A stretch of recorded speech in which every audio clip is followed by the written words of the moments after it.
Hai teman-teman, selamat datang kembali di YouTube channel gue Cerita Ola.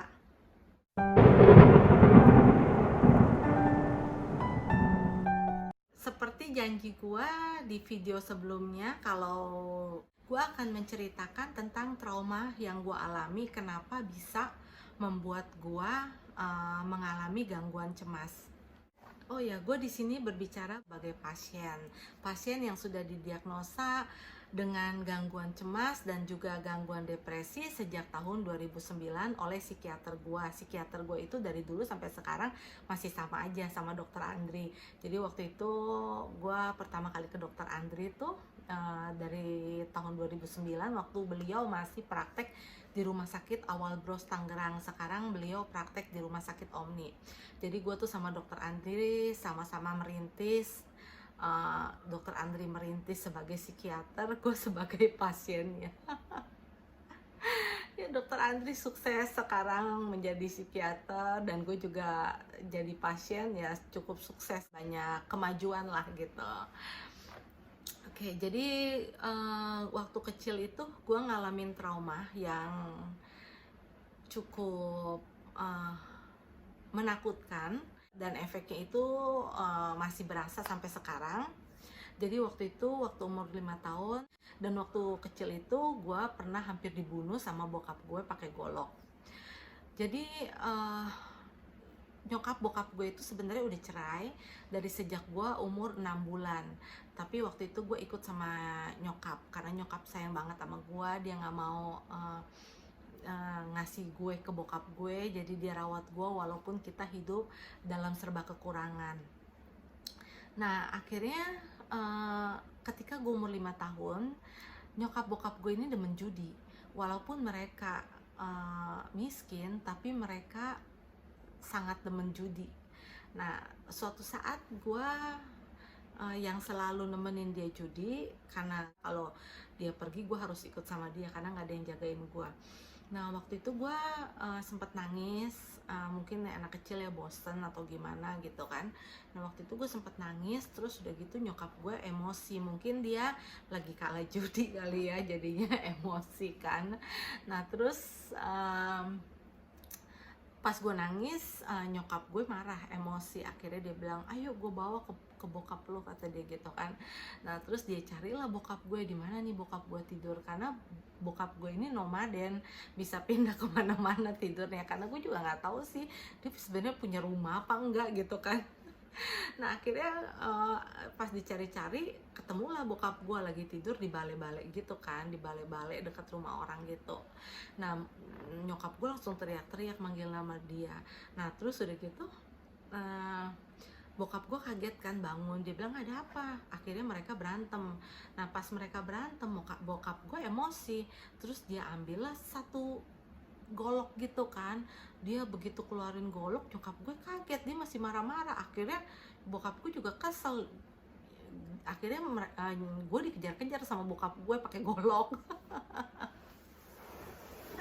Ya jadinya gue main kejar-kejaran sama bokap gue. Makanya mungkin dari situ juga ya gue mikir gue bisa lari half marathon, ya mungkin karena itu waktu kecil gue dilatih bokap gue lari-larian. Oke, jadi karena bokap gue emosi dan diambil golok, dia mau bunuh gue sama nyokap gue saat itu. Dan itu sangat menakutkan sekali. Jadi gue lari aja, terus nyokap gue juga lari, nyokap gue nangis, gue juga nangis kan. Terus bokap gue teriak-teriak sambil megang golok, mau bunuh katanya gitu. Nah terus itu ngeri banget deh. Gue nggak kebayang kalau misalnya gue sampai keserimpet batu saat itu, mungkin gue jatuh, mungkin gue udah dibunuh sama dia kan. Nah akhirnya kita pas udah lari sekitar mungkin 100 atau 200 meter begitu, gue ngeliat rumah, itu rumahnya temennya nyokap gue kan, gue kenal sama mereka, dan mereka juga baru punya bayi pada saat itu. Nah pas gue lihat pintunya kebuka, gue sama nyokap gue langsung masuk rumah itu untuk berlindung, dan langsung kita tutup pintunya sekeras-kerasnya gitu kan. Kita langsung banting, kita dorong pintunya supaya cepet nutup.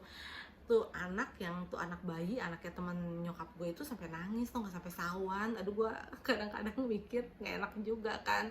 Jadi dan temennya nyokap gue juga jadi kaget juga gitu harus menyaksikan itu. Nah terus pas gue udah masuk, bokap gue masih berusaha untuk menerobos masuk ke dalam pintu gitu kan, ke dalam rumah itu, karena dia masih belum hilang emosinya sepertinya. Akhirnya nyokap gue teriak-teriak gitu kan, minta tolong, minta tolong. Ya gue juga sedih dong lihat nyokap gue kayak begitu. Gue ada perasaan sedih juga, aduh kenapa jangan sampai mama gue kenapa-napa, aduh kenapa bokap gue begitu, aduh gimana gini, pokoknya banyak banget deh. Jadi gue tuh udah kacau banget pikiran gue. Waktu itu gue masih umur 5 tahun, padahal kan gue harus menyaksikan seperti itu. Nah terus akhirnya tetangga-tetangga datang untuk menahan bokap gua dan menenangkan bokap gua. Dan akhirnya setelah bokap gua bisa dibawa pergi, gua keluar, tetangga pun membantu untuk menenangkan gua dan nyokap gua. Waktu itu gue shock banget, nyokap gue juga nangis terus. Dan gue tuh walaupun gue masih umur 5 tahun, tapi gue melihat nyokap gue nangis, gue pun jadi nangis dan sedih. Gue lebih mikirin tentang keadaan dia dibandingkan tentang keadaan gue gitu. Gue merasa kasihan banget sama nyokap gue harus mengalami ini semua. Jadi gue ngalamin trauma. Dan mulai sejak saat itu, setiap malam, setiap gue tidur, bahkan saat gue tidur siang pun, gue selalu mengalami mimpi buruk yang berulang-ulang. Dan mimpi buruk yang pertama kali yang gue alami setelah kejadian itu adalah gue ngimpi nyokap gue di dalam mimpi gue itu ketabrak mobil pakai baju pink pink brokat gitu, terus sampai berdarah-darah, dan dia mati di depan gua itu di dalam mimpi gua. Dan waktu gua ngimpiin dia itu kan gua pas lagi tidur malam, dan gua terbangun sekitar jam 3. Nah kebetulan saat itu adalah bulan puasa. Nah waktu bulan puasa itu, waktu gua tinggal di kampung, banyak banget orang yang bangunin orang buat buka sahur kan. Mereka teriak-teriak sahur sahur, kadang-kadang mereka pakai gendang, pakai musik-musik gitu kan. Jadi gue malah mengalami trauma lagi sama itu. Jadi sejak itu gue gampang banget kagetan orangnya kan. Terus jadi banyak takutnya sama segala hal gitu. Jadi takut yang mengancam nyawa. Padahal waktu itu gue masih umur 5 tahun. Nah terus juga gue pas gue mimpi buruk tentang nyokap gue itu pas lagi suara orang lagi bangunin sahur. Sampai sekarang gue trauma sama suara orang bangunin sahur. Tapi untungnya sekarang di Jakarta sih, apalagi di daerah rumah gua itu udah nggak pernah kedengeran ya orang bangunin sahur seperti itu. Jadi gua nggak perasaan sedih atau takut itu tidak muncul lagi, karena triggernya nggak ada. Gue pernah baca buku tentang trauma ditulis oleh Dr. Roger Becker, salah seorang psikiater apa psikolog ya di UK sana.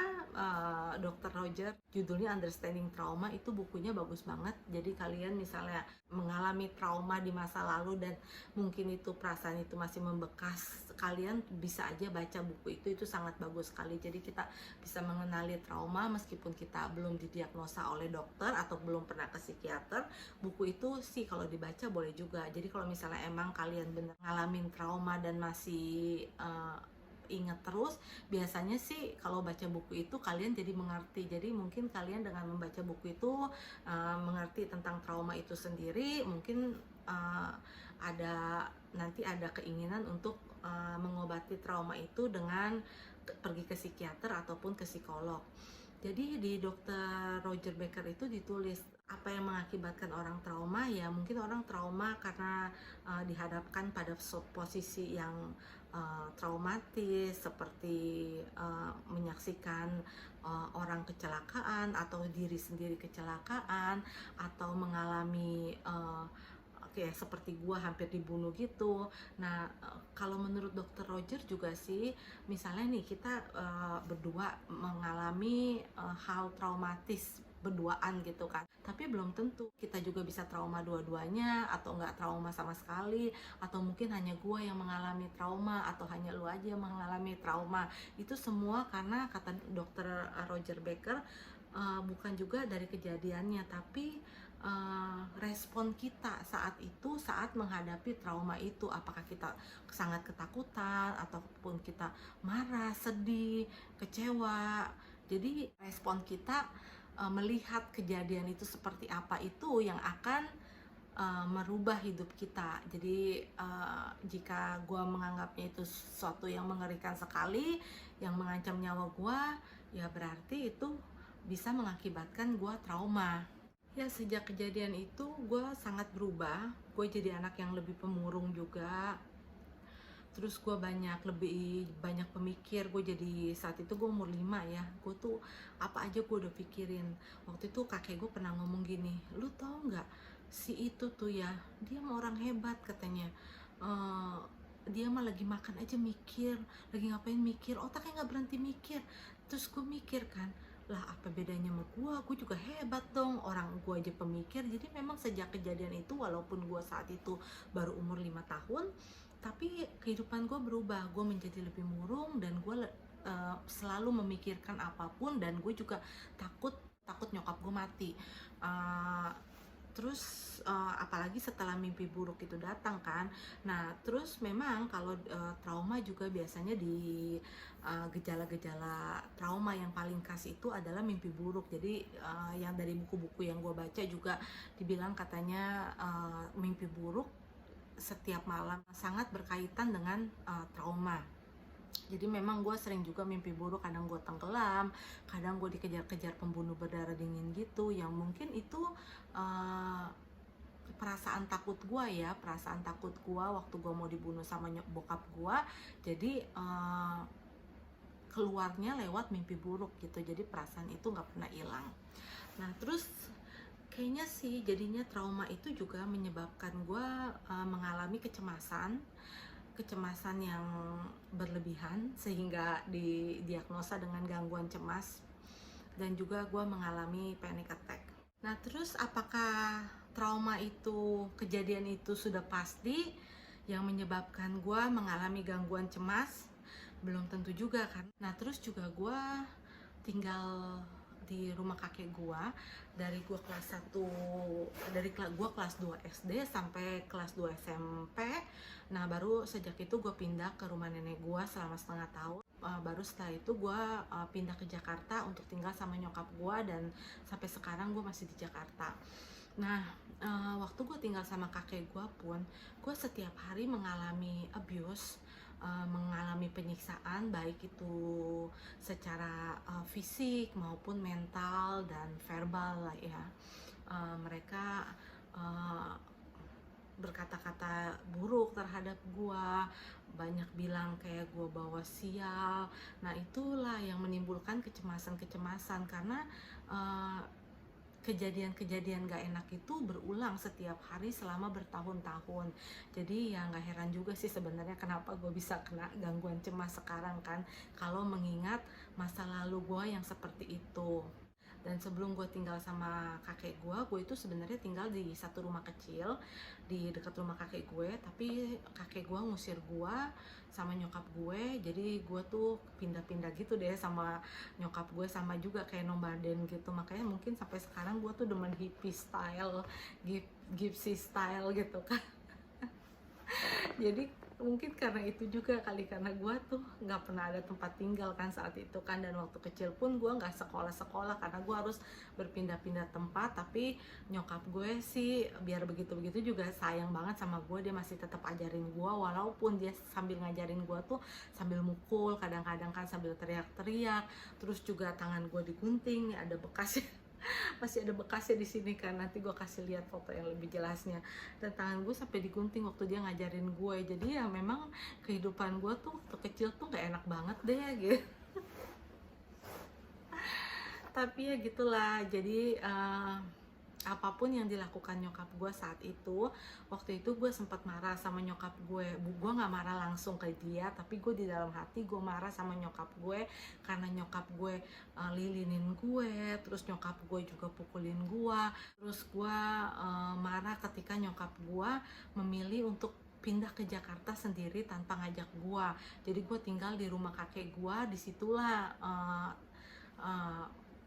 kecemasan gue makin bertambah, mungkin karena dan ketakutan gue, dan gue juga merasa sendiri, nggak ada nyokap, nggak ada bokap yang ngelindungin, yang harusnya melindungi anaknya, nggak ada gitu kan. Nah, sekitar 5 tahun yang lalu gue udah mulai bisa berpikir kalau apa yang dilakukan nyokap gue saat itu, meninggalkan gue, dia ke Jakarta sendirian, meninggalkan gue di rumah kakek gue, dan gue disiksa di rumah kakek gue. Waktu itu gue marah, tapi gue sekarang bisa menerima karena gue bisa akhirnya bisa mikir kalau apa yang dilakukan nyokap gue itu bukanlah hal yang dia mau, tapi nyokap gue melakukan itu karena memang tidak ada pilihan sama sekali. Kalau dia bawa gue, hidup gue akan lebih menderita. Jadi mungkin dia pun tidak mau ninggalin gue di rumah kakek gue, dia pun mau terus bersama gue, tapi mungkin karena keadaan aja, jadi dia harus meninggalkan gue di rumah kakek gue. Dan nyokap gue pun hidup di Jakarta waktu itu nggak enak ya, karena harus numpang-numpang di rumah orang, bahkan kerja jadi tukang cuci piring di restoran, tapi dia juga nggak ada rumah, jadi numpang sana numpang sini karena susahnya sekali hidup di Jakarta. Dan ya perlu waktu sampai 30 tahun hidup gua, waktu di umur 30 gua baru bisa mengerti apa yang terjadi di masa lalu gitu. Jadi gue bisa menerima bahwa itu bukan kesalahan nyokap gua, semua terjadi karena keadaan. Ya teman-teman, kadang-kadang hidup itu kayak gitu, kita nggak bisa ngerubah keadaan, tapi kita masih bisa merubah cara pandang kita terhadap sesuatu. Oke teman-teman, kayaknya sampai sini aja cerita gue nanti mungkin di video berikutnya gue bakalan ceritain dan sambil baca bukunya ya, biar bisa menceritakan ke kalian supaya kalian bisa mengerti apa itu trauma. Mungkin saja kita alami tapi kita tidak menyadarinya, dan ternyata itu sangat membawa pengaruh negatif ke diri kita sampai saat ini.